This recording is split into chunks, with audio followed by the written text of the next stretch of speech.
Okay, now we have all this beautiful, beautiful bacon flavored oil here in our pan, and we have our seasoned chicken. We're going to add this to the pan. Just go ahead and grab one of these and just lay it right in there. Hear that little sizzle to it. And all we're trying to achieve here is get a nice color on this and nice flavors from that bacon. Now this is going to cook about 3 to 5 minutes on each side.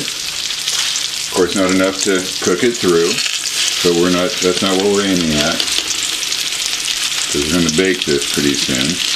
So if you have a smaller pan than this is even getting a little small looking here, but you can move these around. If you have a smaller pan, go ahead and do these in batches. You can do this, 2 or 3 pieces at a time if you'd like, if you have time at home, and you're just cooking a beautiful meal for your family. Just go ahead and put it in 2 or 3 at a time.